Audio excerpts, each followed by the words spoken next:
एमो नाचो हैं ई तो कोची आचो आ फाचो बोले ही रे। दीदी हम बांग्ला में बोल लियो कि प्रणाम दीदी, तू कैसन ही? अच्छा ये बात त कलकत्ता जाके तोरा बंगाल के हवा लग गए की रे। जाना हो दीदी, बंगाल में बड़ी मजा आइलो और बंगाल से बंगाली जादू सीख के लियो हो। अच्छा कैसन जादू सीख के आई है रे, हमरो दिखाओ। तो ठीक हो, तो अपन मोबाइल दे।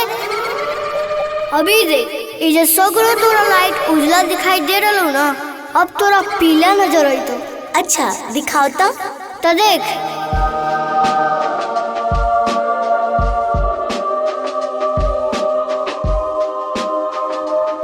वाह बहुत अच्छा जादू हो। खाली जादू सीख के आई हाँ कि बहिनी ला कुछ लईनी हाँ। अच्छा दीदी, तोरा लागो हो कि तोरा ला कुछ न लेबे। हले देख, ई कलकत्ता के चमकौआ साड़ी केकरा ला? हमरा ला। आई रंगीन चूड़ी केकरा ला? ई हो हमरे ला।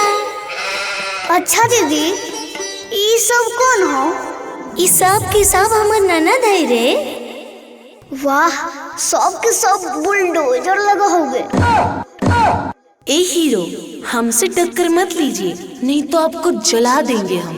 अच्छा, आप पावर हाउस है क्या? कितना वोल्टेज है आप में, बताइए। चुप रहिए, अपने दीदी से पूछ लीजिए कितना वोल्टेज है। अरे तो बहन के आज रक्षा बंधन है इसीलिए, नहीं तो अभी आपका वोल्टेज नाप देते। अरे पगला चुप कर, चल जल्दी रखिया बनवा ले। देख दीदी, तोरा राखी बांधे से पहले रख बधाई दे दियो। अब जल्दी जल्दी राखी बांध।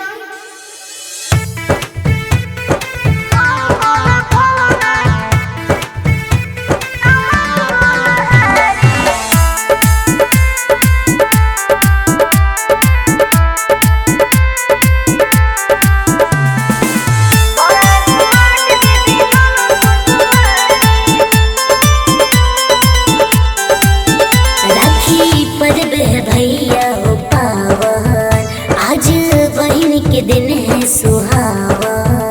आज बहिन के दिन है सुहावन। राखी पूजब है भैया हो पावन, आज बहिन के दिन है सुहावन। चंदन लगा लो, राखी बंधा लो, पड़ जाए भैया दुनिया पर भारी।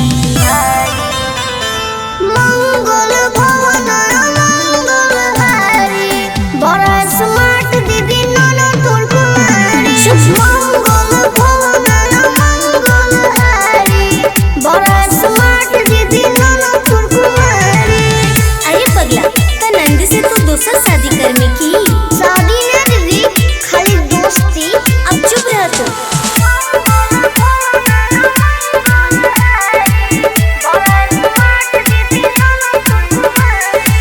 बहन के आपन हो भैया, कब ना तू भूलैया।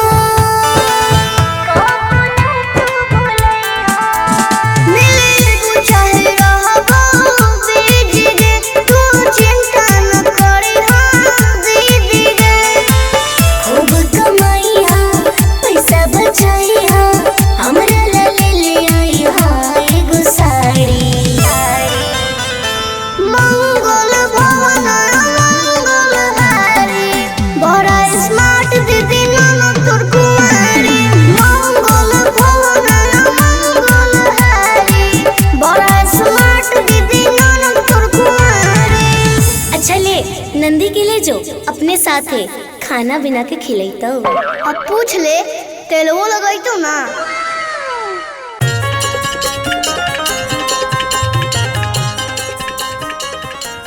गोर लगाइयो दीदी।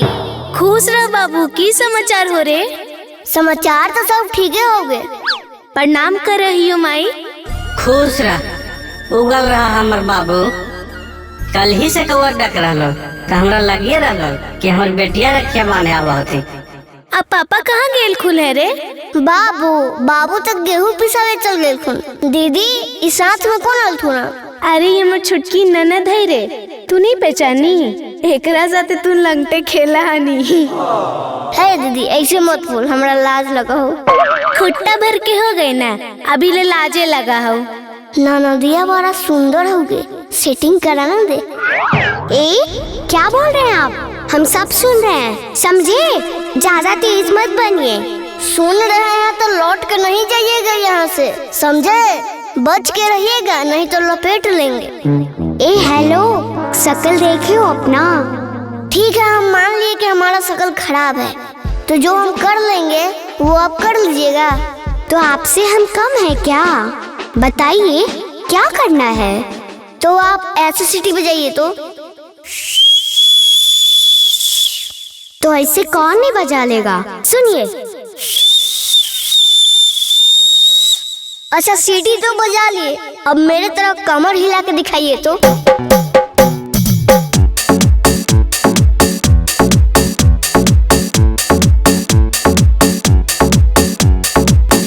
बस थक गए? आपसे अच्छा डांस तो हम कर लेंगे, देखिए।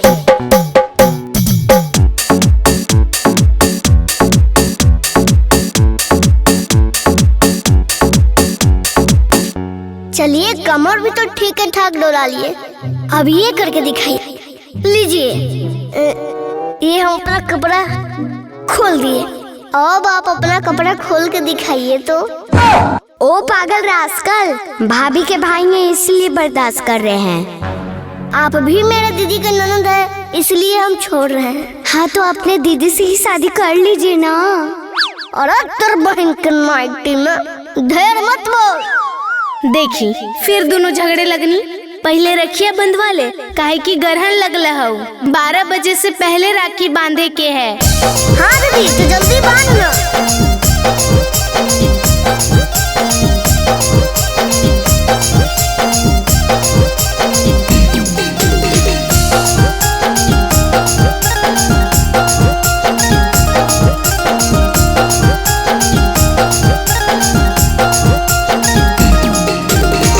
सावन महीना माँ खुशी के दीना माँ, सावन महीना माँ खुशी के दीना माँ, की राखी बांधा वाला भैया तरसल नयनमा, की राखी बांधा वाला भैया तरसल नयनमा।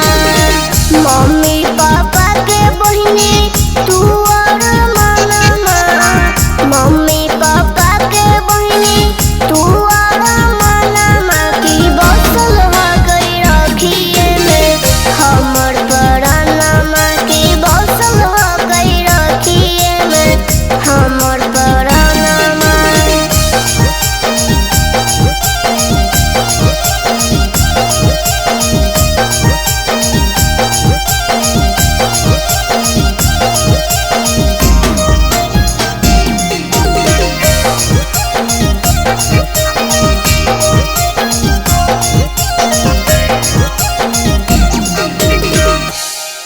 खाली गाने गाइएगा कि बहन को कुछ गिफ्ट भी दीजिएगा? गिफ्ट हम दे या आप दे, बात तो बराबर ना जी। मतलब? अरे आप तो मेरी पत्नी होने वाली है ना, इसीलिए मेरी दीदी आपकी दीदी ही ना लगेगी। आप गिफ्ट दे दीजिए, हम बाद में दे देंगे। बहुत देर से देख रहे हैं आप फटट फटट बोल रहे हैं। ज्यादा होशियार है तो मेरे एक सवाल का जवाब दे के दिखाइए। तो पूछिए। तो सुनिए। प्यार में कौन दुखों की बाजार, कौन खरीदार है? कि प्यार में कौन दुखों की बाजार, कौन खरीदार है? और कौन सलाहकार, कौन बीच के दीवार है? कौन सलाहकार, कौन बीच के दीवार है? तो आपका कहने का मतलब ये है कि कौन प्यार में दुख का बाजार है, कौन खरीदार है, कौन बीच का दीवार है और कौन सलाहकार है। तो सुनिए। तो बोलिए ना, इतना देर से बकबक क्यों कर रहे हैं? प्यार में प्रेमिका दुखों की बाजार, लभर खरीदार है। अच्छा